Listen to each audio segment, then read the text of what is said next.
ಇನ್ನು ಮಂಡ್ಯ ಜಿಲ್ಲೆ ನಾಗಮಂಗಲದ ಕೋಮು ಗಲಭೆ ಪ್ರಕರಣಕ್ಕೆ ಸಂಬಂಧಪಟ್ಟಂತೆ ನಾಗಮಂಗಲ ಪಟ್ಟಣಕ್ಕೆ ಎಚ್.ಡಿ. ಕುಮಾರಸ್ವಾಮಿ ಅವರು ಭೇಟಿ ಕೊಟ್ಟಿದ್ದಾರೆ. ಅಧಿಕಾರಿಗಳ ಜೊತೆ ಮಾಹಿತಿ ಪಡಿತಾರೆ ಎಚ್.ಡಿ. ಕುಮಾರಸ್ವಾಮಿ ಅವರು. ಎಚ್ಡಿಕೆಗೆ ಜೆಡಿಎಸ್ ನಾಯಕರು, ಪಕ್ಷದ ಮುಖಂಡರು ಕೂಡ ಸಾಥನ್ನ ಕೊಡ್ತಾರೆ. ಎಚ್.ಡಿ. ಕುಮಾರಸ್ವಾಮಿ ಅವರು ನಾಗಮಂಗಲದಲ್ಲಿ ನಡೆದಿರುವಂತಹ ಗಲಭೆಗೆ ಸಂಬಂಧಪಟ್ಟಂತೆ ಮಾಹಿತಿ ಪಡೆದುಕೊಳ್ಳೋದಕ್ಕೆ ಅಂತ ನಾಗಮಂಗಲಕ್ಕೆ ವಿಸಿಟ್ ಕೊಡ್ತಿದ್ದಾರೆ. ನಾಗಮಂಗಲಕ್ಕೆ ಬಂದಿದ್ದಾರೆ. ಜೊತೆಗೆ ಮಂಡ್ಯದ ವಿಜುವಲ್ಸ್ ಅನ್ನ ನೀವು ನೋಡ್ತಾ ಇದ್ದೀರಾ. ಮಂಡ್ಯದ ನಾಗಮಂಗಲದಲ್ಲಿ ನಡೆದಿರುವಂತಹ ಗಲಭೆಗೆ ಸಂಬಂಧಪಟ್ಟಂತೆ ಮಾಹಿತಿ ಪಡ್ಕೊಳ್ಳೋದಕ್ಕೆ ಅಂತ ಕೇಂದ್ರ ಸಚಿವ ಎಚ್.ಡಿ. ಕುಮಾರಸ್ವಾಮಿ ಅವರು ಈಗ ಬಂದಿದ್ದಾರೆ. ಮಂಡ್ಯದಿಂದ ಗೆದ್ದು ಸಂಸದರಾಗಿರುವಂತಹ ಎಚ್.ಡಿ. ಕುಮಾರಸ್ವಾಮಿ ಅವರು ಈಗ ಕೇಂದ್ರ ಸಚಿವರಾಗಿ ಆಯ್ಕೆ ಆಗಿರುವಂತದ್ದು. ಮಂಡ್ಯದ ನಾಗಮಂಗಲದಲ್ಲಿ ಗಣೇಶ ವಿಸರ್ಜನೆ ಸಂದರ್ಭದಲ್ಲಿ ಆಗಿರುವಂತಹ ಕೋಮು ಗಲಭೆಗೆ ಸಂಬಂಧಪಟ್ಟಂತೆ ಈಗಾಗಲೇ ಅನೇಕ ಸುದ್ದಿಗಳನ್ನು ನೋಡಿದ್ದೀರಾ.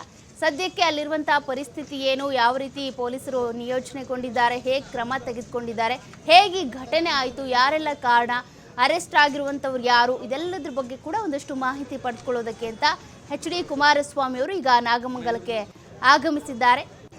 ಎಚ್.ಡಿ. ಕುಮಾರಸ್ವಾಮಿ ಅವರು ಮಂಡ್ಯದಿಂದನೇ ಆಯ್ಕೆಯಾಗಿ ಹೋಗಿರುವಂಥದ್ದು. ಸಂಸದರಾಗಿ ಆಯ್ಕೆ ಆದರೂ ಅದಾದ ಬಳಿಕ ಕೇಂದ್ರ ಸಚಿವ ಸ್ಥಾನವನ್ನು ಕೂಡ ಪಡ್ಕೊಂಡಿದ್ದಾರೆ. ಆದ್ರೀಗ ನಾಗಮಂಗಲದಲ್ಲಿ ಒಂದು ರೀತಿಯಾಗಿ ಉದ್ವಿಗ್ನ ಪರಿಸ್ಥಿತಿ ಇದೆ. ಹಾಗಾಗಿನೇ ನಿನ್ನೆ 144 ಸೆಕ್ಷನ್ ಅನ್ನು ಜಾರಿ ಮಾಡಿದ್ರು. ಇದೇ ರೀತಿಯಾದಂಥ 144 ಸೆಕ್ಷನ್ ಇನ್ನೂ 4-5 ದಿನಗಳ ಕಾಲ ಇರುತ್ತೆ. ಯಾರು ಕೂಡ ಗುಂಪು ಕೂಡಬಾರ್ದು, ಇದೇ ರೀತಿಯಾಗಿ ಮಾರಕಾಸ್ತ್ರಗಳನ್ನ ಹಿಡಿಬಾರ್ದು, ಧ್ವನಿವರ್ಧಕ ಬಳಸಬಾರ್ದು, ಹೀಗೆಲ್ಲ ಒಂದಷ್ಟು ರೂಲ್ಸ್ಗಳಿದ್ದಾವೆ. ಸದ್ಯಕ್ಕೆ ಅಲ್ಲಿನ ಪರಿಸ್ಥಿತಿ ಹೇಗಿದೆ ಅನ್ನೋದನ್ನ ತಿಳ್ಕೊಬೇಕಲ್ಲ. ಹಾಗಾಗಿ ಎಚ್.ಡಿ. ಕುಮಾರಸ್ವಾಮಿ ಅವರು ಅಲ್ಲಿಗೆ ಬಂದು ಪೊಲೀಸರನ್ನು ಕೂಡ ಭೇಟಿಯಾಗಿ ಏನೇನಾಗಿದೆ ಅದ್ರ ಬಗ್ಗೆ ಮಾಹಿತಿಯನ್ನು ಪಡ್ಕೊಳ್ಳುವಂಥ ಪ್ರಯತ್ನವನ್ನು ಮಾಡ್ತಿದ್ದಾರೆ. ನಿನ್ನೆನೇ ಎಚ್.ಡಿ. ಕುಮಾರಸ್ವಾಮಿ ಅವರು ಟ್ವೀಟ್ ಮಾಡುವ ಮೂಲಕ ಈ ಒಂದು ಘಟನೆಯನ್ನ ಖಂಡನೆ ವ್ಯಕ್ತಪಡಿಸಿದರು. ಘಟನೆಗೆ ಸಂಬಂಧಪಟ್ಟಂತೆ ಈ ರೀತಿಯಂತಹ ಘಟನೆ ಆಗಬಾರ್ದಾಗಿತ್ತು, ಪೊಲೀಸರು ನಿರ್ಲಕ್ಷ್ಯ ವಹಿಸಿದ್ದಾರೆ, ಇದರ ಪೊಲೀಸರ ವೈಫಲ್ಯತೆಗೆ ಸಾಕ್ಷಿ ಇದು ಅಂತೆಲ್ಲ ಒಂದಷ್ಟು ಸುದೀರ್ಘವಾದಂಥ ಟ್ವೀಟನ್ನು ಕೂಡ ನಿನ್ನೆ ಎಚ್.ಡಿ. ಕುಮಾರಸ್ವಾಮಿ ಅವರು ಮಾಡಿದ್ರು. ಇದಕ್ಕೆ ಸಂಬಂಧಪಟ್ಟಂತೆ ಏನು ಮಾಡ್ತಾ ಇದೆ ಹಾಗಾದರೆ ಸರ್ಕಾರ, ಏನು ಮಾಡ್ತಾ ಇದ್ದಾರೆ ಪೊಲೀಸರು, ಯಾಕೆ ಈ ರೀತಿಯಾದಂತಹ ಘಟನೆ ಆಯಿತು, ಚಿಕ್ಕದಾಗಿ ಕಲ್ಲು ತೂರಾಟ ಶುರುವಾದಂಥ ಸಂದರ್ಭದಲ್ಲಿ ಅದನ್ನು ಕಂಟ್ರೋಲ್ ಮಾಡಬಹುದಿತ್ತಲ್ಲ, ಇಂತಹ ಘಟನೆಯನ್ನು ನಾನು ಸಹಿಸೋದಿಲ್ಲ. ಇಲ್ಲಿವರೆಗೂ ಕೂಡ ಮಂಡ್ಯ ಇರ್ಬೋದು, ನಾಗಮಂಗಲದಲ್ಲಿ ಶಾಂತಿಯಿಂದ ಗಣೇಶ ವಿಸರ್ಜನೆ ಮಾಡ್ತಾಯಿದ್ರು, ಶಾಂತಿಯಿಂದ ಇರ್ತಾಯಿದ್ರು ಜನರು. ಆದರೆ ಇಂತಹ ದೊಡ್ಡ ಘಟನೆ ಅಥವಾ ಕೋಮು ಸಂಘರ್ಷಕ್ಕೆ ಕಾರಣ ಏನು, ಇದ್ರ ಬಗ್ಗೆ ತನಿಖೆ ಆಗಬೇಕು ಅಂತ ಕೂಡ ಎಚ್.ಡಿ. ಕುಮಾರಸ್ವಾಮಿ ಅವರು ಹೇಳಿದರು. ಇವತ್ತು ಆ ಸ್ಥಳಕ್ಕೆ ಪ್ರತ್ಯಕ್ಷವಾಗಿ ಅವರೇ ಖುದ್ದಾಗಿ ಹೋಗಿ ಭೇಟಿಯನ್ನು ಕೊಟ್ಟಿದ್ದಾರೆ. ಪ್ರತ್ಯಕ್ಷವಾಗಿ ವೀಕ್ಷಿಸ್ತಾ ಇದ್ದಾರೆ ಅಲ್ಲಿ ಏನೇನಾಗಿದೆ.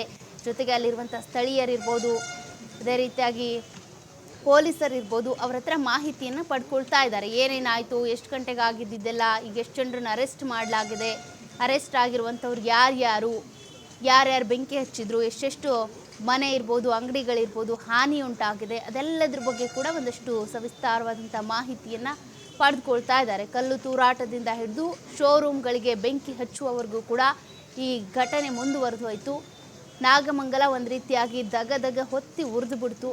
ಅನೇಕರು ತಮ್ಮ ಅಂಗಡಿಗಳನ್ನು ಕಳೆದುಕೊಂಡ್ರು. ಅದೇ ರೀತಿಯಾಗಿ ಅನೇಕ ಬೈಕ್ಗಳಿರ್ಬೋದು, ಹಾಗೆ ಒಂದಷ್ಟು ಈ ಪೇಂಟ್ ಶಾಪ್ ಇರ್ಬೋದು, ಇವೆಲ್ಲವೂ ಕೂಡ ಸುಟ್ಟು ಭಸ್ಮ ಆಗಿರೋದ್ರಿಂದ ಅನೇಕರು ನಷ್ಟವನ್ನು ಕೂಡ ಅನುಭವಿಸಿದ್ದಾರೆ. ಅದಕ್ಕೆ ಸಂಬಂಧಪಟ್ಟಂತೆ ಯಾರ್ಯಾರಿಗೆ ಏನೇನು ನಷ್ಟ ಆಗಿದೆ ಅದನ್ನು ಕೂಡ ತಿಳ್ಕೊಳ್ಬೇಕಾಗುತ್ತೆ. ಹಾಗಾಗಿ ಎಚ್.ಡಿ. ಕುಮಾರಸ್ವಾಮಿ ಅವರು ಖುದ್ದಾಗಿ ಭೇಟಿ ಕೊಟ್ಟು ಅದೆಲ್ಲದ್ರ ಬಗ್ಗೆ ಕೂಡ ವಿಚಾರಿಸ್ತಾ ಇದ್ದಾರೆ.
ಎಸ್ ನಾಗಮಂಗಲದಲ್ಲಿ ಆಗಿರುವಂತಹ ಕೋಮು ಸಂಘರ್ಷಕ್ಕೆ ಸಂಬಂಧಪಟ್ಟಂತೆ ಈ ಗಲಾಟೆ ಏನಾಯಿತು, ಈ ರೀತಿಯಾಗಿ ಕಲ್ಲು ತೂರಾಟಗಳು ಏನಾಯಿತು, ಈ ಸಂದರ್ಭದಲ್ಲಿ ಪೆಟ್ರೋಲ್ ಬಾಂಬ್ ಬಳಸಿದ್ದಾರೆ, ಜೊತೆಗೆ ಮಚ್ಚು ಲಾಂಗನ ಕೂಡ ಹಿಡಿದು ಜಳಪಿಸಿದ್ದಾರೆ ಅನ್ನುವಂಥ ಮಾಹಿತಿ ಕೂಡ ಸದ್ಯಕ್ಕೆ ಇರೋದ್ರಿಂದ ಅದೆಲ್ಲದ್ರ ಬಗ್ಗೆ ಕೂಡ HD ಕುಮಾರಸ್ವಾಮಿ ಅವರು ಮಾಹಿತಿಯನ್ನು ಪಡೆದುಕೊಳ್ತಾ ಇದ್ದಾರೆ. ನೋಡಿ, ಪೇಂಟ್ ಶಾಪ್ ಸುಟ್ಟು ಕರಕಲಾಗಿದೆ, ಬಟ್ಟೆ ಅಂಗಡಿಗೆ ಬೆಂಕಿ ಹಚ್ಚಿದ್ರು, ಜೊತೆಗೆ ಕೆಲವೊಂದು ವಿಜುವಲ್ಸನ್ನು ನೋಡಿದಂಥ ಸಂದರ್ಭದಲ್ಲಿ ಇದೇನಾದರೂ ಪ್ರೀ ಪ್ಲ್ಯಾನ್ಡ್ ಆಗಿತ್ತಾ ಅನ್ನುವಂಥ ಸಂಶಯ ಕೂಡ ಮೂಡ್ತಾ ಇದೆ. ಅಂದರೆ ಕ್ಲೋಸ್ ಆಗಿದ್ದಂಥ ಶಾಪ್ನ ಬೀಗವನ್ನು ಕೂಡ ಕಲ್ಲು ಎತ್ತಾಕಿ ಹೊಡೆದಿದ್ರು, ಜೊತೆಗೆ ಕೆಲವರಲ್ಲಿ ಲಾಂಗ್ ಹಿಡ್ಕೊಂಡು ಕೂಡ ಓಡಾಡ್ತಾ ಇದ್ರು. ಈ ಒಂದಷ್ಟು ಭಯಾನಕ ದೃಶ್ಯಗಳೇನಿದ್ದಾವೆ ಮಂಡ್ಯವನ್ನೇ ಬೆಚ್ಚಿ ಬೀಳಿಸುವಂತೆ ಮಾಡಿದ್ವು. ಹಾಗಾಗಿ ಈ ಎಲ್ಲ ದೃಶ್ಯಗಳನ್ನು ಕೂಡ ನೋಡಿದಂಥ ಸಂದರ್ಭದಲ್ಲಿ ಯಾರಾದರೂ ಬೇಕು ಅಂತಾನೆ ಈ ರೀತಿಯಾಗಿ ಪಿತೂರಿ ಮಾಡಿದ್ರಾ ಅನ್ನುವಂಥ ಸಂಶಯ ಕೂಡ ಇದೆ. ಗಣೇಶನನ್ನ ವಿಸರ್ಜನೆ ಮಾಡೋದಕ್ಕೆ ಹೊರಟಂಥ ಸಂದರ್ಭದಲ್ಲಿ ಮಸೀದಿ ಎದುರುಗಡೆ, ದರ್ಗಾ ಎದುರುಗಡೆ ಏನಿದೆ ತಮಟೆ ಬಾರಿಸಬಾರ್ದು, ಡೊಳ್ಳು ಬಾರಿಸಬಾರ್ದು ಅಂತ ಕೆಲವರು ಆಕ್ಷೇಪವನ್ನು ವ್ಯಕ್ತಪಡಿಸ್ತಾರೆ. ಆಕ್ಷೇಪ ವ್ಯಕ್ತಪಡಿಸ್ತಾ ಇದ್ದಂತೆ ಗಣೇಶನ ವಿಸರ್ಜನೆ ಮಾಡೋದಕ್ಕೆ ಅಂತ ಹೋಗುವಂಥ ಸಂದರ್ಭದಲ್ಲಿ ಇದು ಸೆಲೆಬ್ರೇಷನ್ ಮಾಡುವಾಗ ಕೂಗದೆ ಅಥವಾ ಸೆಲೆಬ್ರೇಟ್ ಮಾಡದೆ ಹೋಗೋಕ್ಕಾಗುತ್ತಾ ಅಂತ ಕೆಲವರು ಪ್ರಶ್ನೆ ಮಾಡಿದ್ರು. ಅಲ್ಲಿಂದ ಕಲ್ಲು ತೂರಾಟ ಶುರುವಾಗಿದ್ದು.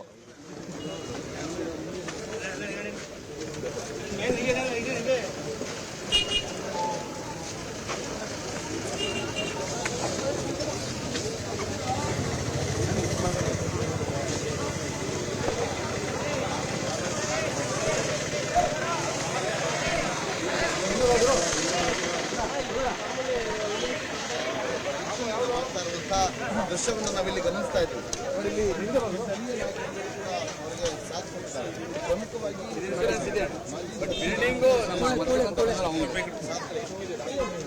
ಅಲ್ಲಿ ನಿಂತಾನಲ್ಲ ಅವನು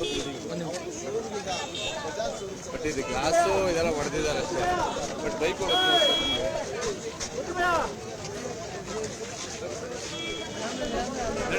ನಡಿಲ್ಲ ಸ್ವಲ್ಪ ಹಂಗೆ ಸೈಡ್